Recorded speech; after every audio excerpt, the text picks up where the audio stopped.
When the cosmic river of Chinese civilization flowed over the Neolithic dawn, a soaring swan bird, their totem bird, split the sky. This was the spiritual birthmark of the Shang people and the founding symbol of an entire dynasty. On the alluvial plains of the Yellow River's middle and lower reaches, these ancient ancestors spread like a spark igniting a prairie fire, etching the shining coordinates of a bronze civilization across 500 years. They divined destiny with turtle shells and forged power with bronze, making Shang the first tangible page in the history of Chinese civilization. This is a saga spanning 3 centuries, from the rise of a humble tribe when Qi was enfeoffed at Shangyi, to Tang's revolutionary overthrow that founded the dynasty, from Pan Geng's relocation to Yin that sparked a rebirth from the brink, to Wu Jing's golden age when 10,000 states paid homage, finally ending in the fiery Battle of Muye as the torch of civilization passed on. 17 generations of Shang kings passed the scepter, 31 royal successions through bloodlines, making Shang more than just a name. It became a beating pulse of civilization in oracle bone script, a Francan national memory cast in bronze. 3,000 years later today, when we gaze at the stories etched by knives into turtle shells unearthed from Yingsu, or run our fingers over the mottled green patina on bronze artifacts, we can almost hear the whispered dialogues between Shang kings and the gods. See the sweat drops of craftsmen casting ritual vessels. This dynasty, heart-hymned by the swanbird, shattered ignorance with writing and defined civilization with bronze. Deep in the DNA of Chinese civilization, it planted an eternal warning. Temming Shichang, why Qi Fu? Heaven's mandate is not constant, only virtue supports it. Rewind to a spring day about 4,000 years ago. A young woman named Jian Di from the Yuzong clan was washing clothes by the Huan River with her friends. The clear water mirrored the blue sky until a dark shadow swooped over the surface. It was a mythical black bird, wings outstretched, carrying a multicolored egg in its beak. As Jian Di reached out, the egg vanished in a flash of rainbow light into her belly. 3 months later, she gave birth to a baby boy with a birthmark on his right palm shaped like a bird. The tribe's shaman cried out, "This child is chosen by heaven." This was Xie, the legendary ancestor of the Shang people, whose birth story was later sung in the Book of Songs, China's most romantic origin myth. In Shang legends, the character for Shang combines a soaring bird with an altar. The top half represents the mythical blackbird, actually a swallow, they said, and the bottom is a sacred platform where offerings meet the gods. Elders passed down stories of how this bird migrated with the seasons, a divine messenger bridging heaven and earth. This link between their ancestor and the bird gave the Shang a sacred aura. The shamans chanted at rituals. The blackbird descends. The Shang rise. Heaven's mandate lasts forever. By the 21st century BCE, the Yellow River was a raging beast, flooding villages across the valley. When King Shun tasked Yu the Great with taming the floods, 20-year-old Xie volunteered to lead the charge. He grabbed a wooden plow and rallied his clan to carve channels through Mongmen Mountain and clear blockages in Yanzhou. Legend says the blackbird visited him in a dream, showing him how to use Sirang magical soil that grew on contact with water to flood the worst breaches. 13 years later, the floods retreated, and Shun gifted Xie a stretch of fertile land along the lower Yellow River, Shangyi, modern Shangqiu, Han'an, the center of the world. Here, Xie built altars to heaven and earth, raised homes for his people, and turned the Shang into a major power. But the real game changer was Xie's grandson, Xiangtu. This rugged chief spent days watching wild horses thunder along the Yellow River shore, their hooves kicking up jade like sprays of water. Convinced these beasts could transform his tribe, he led efforts to mimic horse calls and lure stallions with millet and salt. After hundreds of failed attempts, the first horse, named Dili Earth Power, finally nibbled from his hand. The day it happened, a blackbird circled 3 times in the sky, a sign the gods approved. Shang too didn't stop at horse taming. He gathered craftsmen to build 2-wheeled chariots from tree trunks and animal hides. When the first chariot, draped in blackbird banners, rode out of Shangyi, the tribe erupted in cheers. These chariots could cover 300 light-ton miles a day and carry warriors into battle. Shang too led them east to Mount Tai to form alliances with eastern tribes and west to the Yi and Lue rivers to challenge the Xia dynasty. The ancient shipping records X2 mastered horses, using them to carry goods far and wide. The Shang name spread like wildfire across the plains. From the blackbird's egg to the rumble of chariots, the Shang wove a saga of imagination and grit. The bird wasn't just a totem, it was their spirit of adventure. The chariot wasn't just a tool, it was proof of their divine mission. These stories, passed down by word of mouth, became stars in the sky, guiding their journey from tribe to dynasty. And though millennia have passed, they still whisper to us about courage, wisdom, and the timeless belief that some dreams are bigger than Earth itself.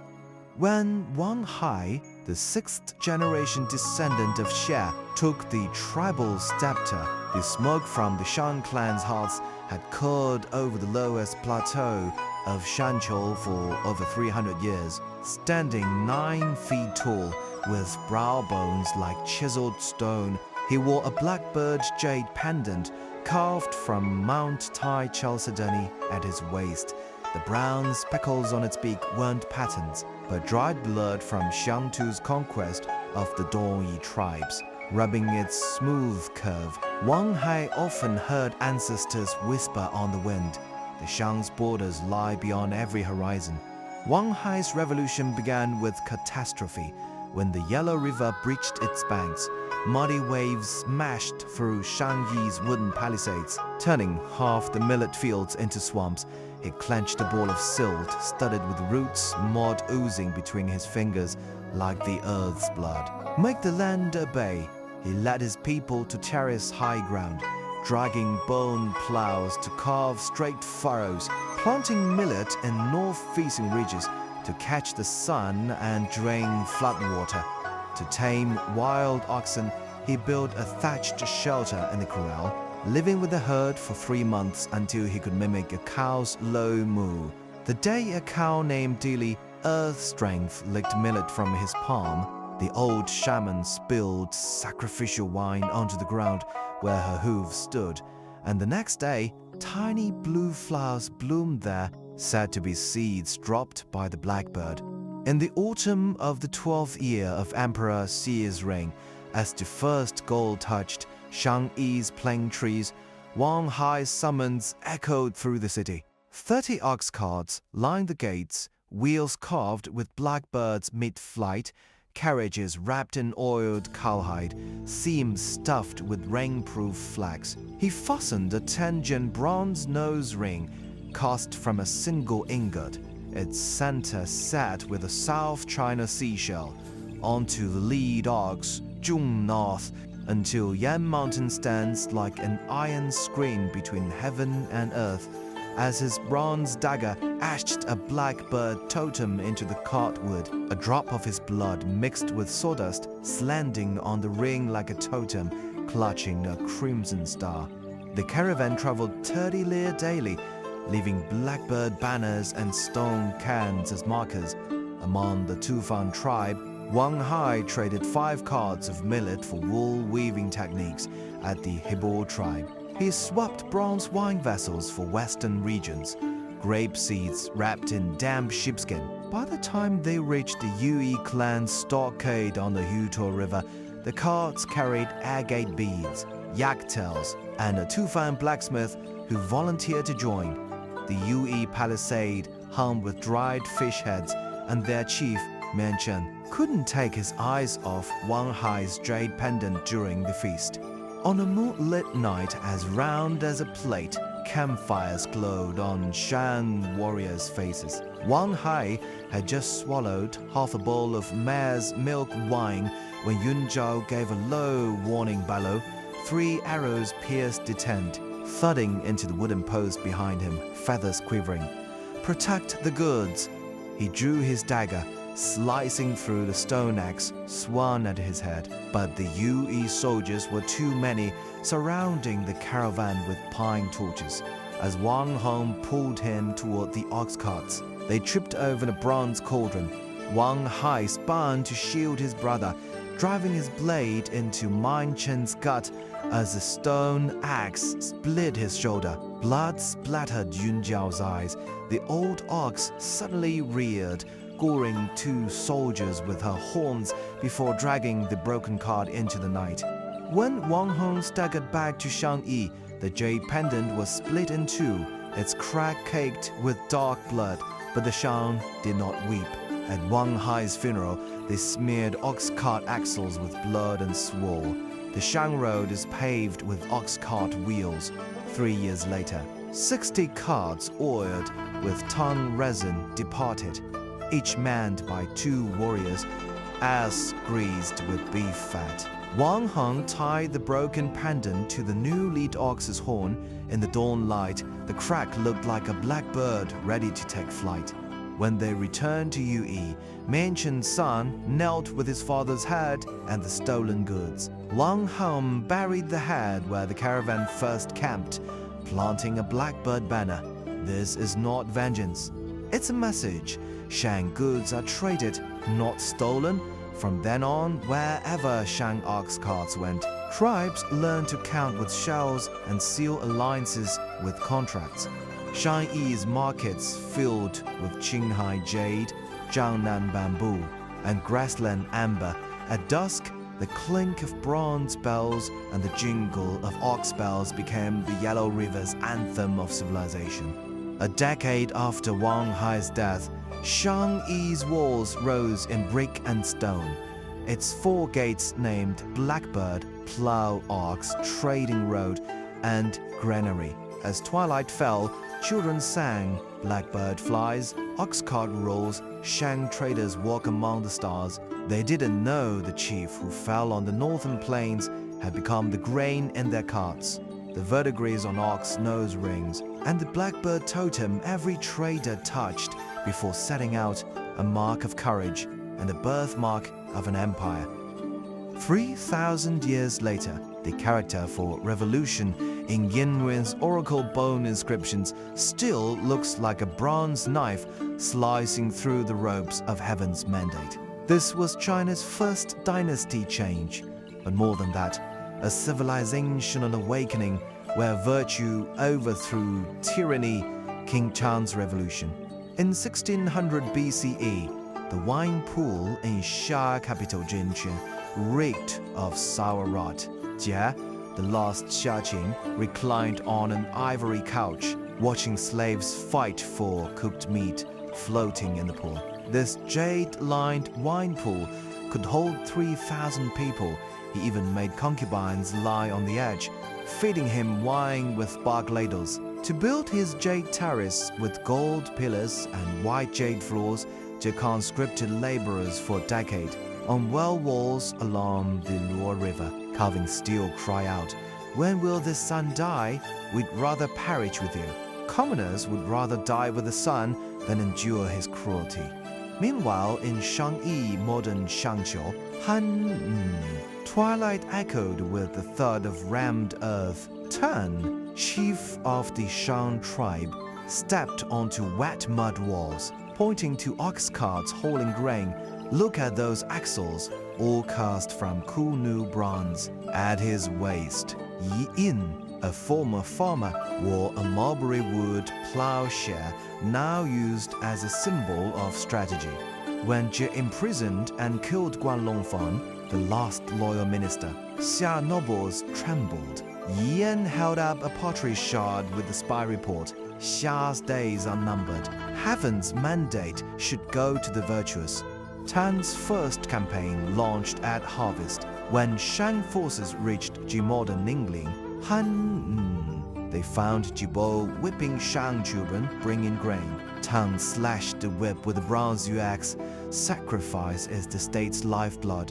You steal grain and kill children. Heaven will punish you. After capturing Ji, they found 3-year-old sacrificial millet in Jibo's cellar, while outside, starved bodies piled in mass graves. Tang ordered the grain distributed and melted Jibo's bronze goblets into farm tools, inscribed with "Agriculture is the root." Against Wei modern Hoshen, Honan, Yiyan's water attack diverted the Yellow River, flooding Wei's capital. The Wei ruler, clutching a bronze ding tripod, was swept away by floods while fleeing to the altar.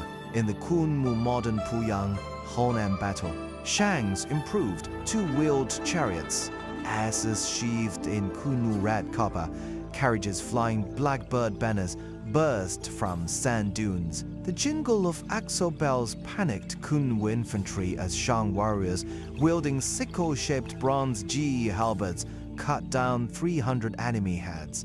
The night before the Battle of Mingqiao, modern Xiao County, Shanxi, Mingqiao's lowest slopes glowed with plundering fires. Tang spied on Xia camps, hearing soldiers curse. 3 years on border duty, yet Jie steals our family's grain. Yiyan whispered, "Heaven is with us." In camp, Tang held up a turtle shell with E-shaped cracks. Heaven warns, Ji must. Fall, 5,000 soldiers beat stone, axes on shields, shaking grass from tent roofs. At dawn, 5,000 Shang troops faced 10,000 Xia armored warriors. Jie rode a 6-horse ivory chariot, turquoise inlays blinding in the sun, but he drunk all night, needing aids to stand. Tang stood in a 4-horse bronze chariot, unfurling a leather oath. Jie drains the people's strength, pillages Xialan's. No one will fight for him. At once, frontline Xia slave soldiers threw down spears, kneeling. When will this son die? They turned on noble warriors as Shang chariots broke through Xia lines. Jie fled in a single-horse chariot, stuck in Ranshi River's mire, gazing at Tang's blackbird banner. He remembered imprisoning Tang in Setai modern Yuzhou, Hanan 10 years ago, when Tang said, "A ruler is a boat, the people water. Water can carry the boat, but also capsize it." A Shang warrior's bronze spear knocked off his jade-crowned helmet, its jade cicada ornament crashing into the mud under hooves. After the battle, Tang melted Jie's 9 bronze ding tripods, inscribing new ones. Not that our small state dares challenge Yan's mandate, but heaven will not bless evil. Yi Jin taught, single-minded virtue brings good, divided virtue brings disaster. This idea that heaven's mandate shifts with virtue became the core logic of China's dynasty cycles. Potters fleeing Jie's tyranny built Shangyi's first state-run workshop, merging Xia turquoise inlay with Shang bronze casting to make the first Tang Quankas Jie bronze Mi goblet. When Tang gifted it to a master craftsman, the man pointed to the blackbird engraving. This bird's wings are stronger than those on Xia tripods. In the distance, rammed earth chants and children's songs rang out. King Tang defeated Jie. Mallet fills the fields. Blackbird spreads its wings. The world unites as one. The Battle of Mingqiao wasn't just a military victory. It birthed the political philosophy that virtue defines heaven's mandate. Like the Koti patterns on bronze tripods, King Tang's revolution survives 3 millennia as a warning. Tyranny will fall to justice, and the people's hearts are the eternal mandate of heaven. The reign of Taijia, a 3,000-year-old tale of power and redemption. 30 years after Tang's death, the bronze bells of the Shang dynasty tolled with unease for the first time. Taija lounged on the throne, swirling a wine goblet in his left hand while poking at roasted venison in a bronze cauldron with his right. His eyes lazily scanned the courtyard where palace women danced the 10,000 dance under the blazing sun, their sheer silk dresses clinging to their backs with sweat. They dared not stop. Taija had warned, "Stop the music, lose your head." Yi Yin stood in the shadow of a pillar, his white beard trembling with each breath. A full-time minister under Tang, Wai Bing, ran, and now Taija.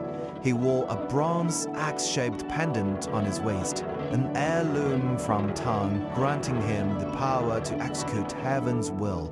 He watched as Taija hurled his goblet at a dancing girl, her cry drowned out by the orchestra. His nails dug into his palm. "How did the boy I crowned 3 years ago become this?" A servant whispered. "The king broke 3 jade cups today." Wei Yin turned toward the ancestral temple, choking on the stench of wine thicker than the ceremonial brew at Tang's funeral. Above the altar, Tang's portrait stared back, eyes seeming to ask, "You swore to support a wise king. Why let this happen?" On the winter solstice, Wei Yin stormed the banquet hall with 6 spear-bearing warriors. Taija was pouring grape wine over a musician's head. "Prime Minister, taste this Western wine."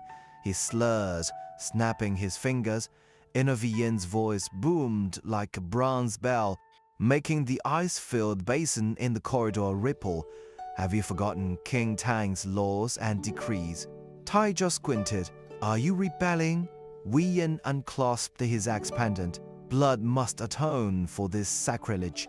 As warriors seized Taija, wine spilled on Yi Yin's robes, but the old minister's eyes showed no fear. 3 days later, Taija was exiled to Pan Geng, the mausoleum of Tang, with only a stone hut, a vegetable patch, and an old farmer to bring him meals. Year 1 at Pan Geng, Taija threw his millet porridge at the stone wall. "Bring me a yin, I'm the king." The farmer bowed to pick up the bowl, wiping it with his sleeve. "King, all I know is Minister Yi Yin planted King Tang's sacred fields himself when they went fallow 3 years ago." Taija hurled dirt at him, but Francie at the side of the man's white hair trembling in the wind, just like his father's had while farming. Year 2, on the frost descent day, Taija traced cracks in the hut wall as thunder rumbled. He remembered his coronation, Wei Yin steadying his shaking hand in the rain, pressing the jade seal carved with a mystic bird totem into the royal scroll. Yi Yin, his breath misted the cold stone, forming tiny ice crystals. That day, the farmer brought mutton soup. Locusts hid the valleys. Minister Yi Yin sold his salary for millet. He said, "Taija bit into the meat, wool strands still in the broth," but it warmed him more than any palace feast. Year 3, on the Qingming festival, Taija took the farmer's wooden plow. As he turned the soil, he found a rusted bronze arrowhead from the Battle of Muye. "King Tang taught us to till with such plows." The farmer coughed. Taija's hands bled from gripping the plow, but he worked until sunset stretched its shadow lawn, mirroring Tang's portrait in the temple, plowing the fields. 3 years and 1 month later, Wei Yin's ox cart crunched over Pan Geng's stone path. Taija stood before the hut in self-woven straw sandals, hair tied with twine. Wei Yin saw a wild chrysanthemum pinned to his robe, the late King Tang's favorite flower. "I failed King Tang 3 years ago." Wei Yin knelt, his white hair touching the ground. Taija helped him up, shocked to see the once stalwart minister now stooped. "I failed the people," Taija said, lifting a clay jar from the hut. Inside were 3 years of farming notes. "I thought grain grew from bronze cauldrons. I never heard the people's cries over my feasts." At the reinstatement ceremony, Taiji fastened Tang's axe pendant back on Yi Yin. "From now on, you decide all." Li Yin watched as Taija declared, "Abolish the wine lakes and meat forests." opened the granaries for the locust-stricken counties. Sunlight through the pillars cast a square shadow over Taija, like an invisible armor of resolve. A decade later, Shang oracle bones recorded, in the 10th year of the king, Yi Yin wrote 3 admonitions for Taija to remember his duty. No one knows the words, but they saw Taija plowing each season, inspecting leaky homes in storms, and Yin's cart arriving at the temple each month to report to Tang's spirit. This ancient story, hatched into the book of history, reflects the truth of power. A true minister dares to dethrone a tyrant. A true king learns to listen from the dirt. Wei Yin's axe was never for blood. It was to shatter the fog over hearts, letting heaven's will and the people's needs meet again in the light. Back in 1525 BC, Junding's boot got stuck in the mud of the Yellow River dike. The yellow water roiled like boiling mud, sweeping away roof beams and bodies. It was his 3rd year on the throne, and the capital bull, now Shangchou, Henan, had flooded twice. Cracks in the palace pillars oozed not woody fragrance but rot, mold from waterlogged foundations. Elder nobles muttered behind him like mosquitoes. King Tang made Bo his capital for 30 years, never saw such disasters. Did relocating piss off the river guard?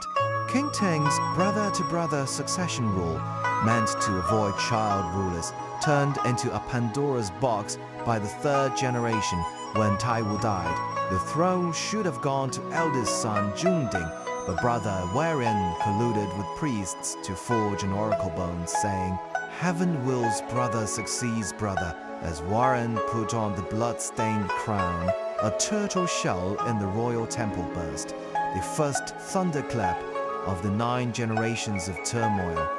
Junding never thought his own brother would force him out. Hedan Chia, hungry for power, bribed the Lani tribe to attack Bo, pushing Junding to relocate to Shaonao, northwest Jiangzhou, under the pretense of fighting rebels. Before leaving, he stared at Taiya's axe-shaped pendant in the temple, recalling Yi Yin's warning. The people are water, the king is a boat. Water can carry the boat, but also capsize it. Little did he know he'd soon be a drifting boat. At Junding's relocation feast in Shao, the bronze wine vessels smelled of yellow river silt, with the Lani threat still looming. Old nobles refused to move Taija's tablet to the new temple, claiming sacrifices would be inconvenient. Worse, Shao sat on a river bend. Every rainy season, murky groundwater seeped from the city walls like the earth weeping. One night, Junding saw earthworms squirming in foundation cracks, twisting like blood threads in the moonlight. After Hedan Chia moved the capital to Shang, now Nihuang, Henan, he promoted a low-born shaman to curb nobles. During a sacrifice, the shaman suddenly yelled, "Ancestral kings dreamt the royal family is guilty." Hedan Chia seized 3 uncles' estates. That night, Shang's harem burned, and his favorite son was found mutilated on temple steps. The assassin's bronze knife bore a noble clan's emblem, its blood turning purple in the moonlight, like stagnant water in Zhang's mode. When Yanja relocated to Yan, now Kufu, Shandong, less than a third of the people followed. On the city wall, he watched soldiers whip oxen carrying bronze ritual vessels, their hooves crushing skulls, bones of refugees who died during the last move. Passing a noble's estate, a private wall blocked the procession. The steward sneered, "My lord says this is his 5th boundary, royal carriage. Please detour." Yanja rubbed his jade pendant, suddenly feeling its power less real than a farmer's hoe.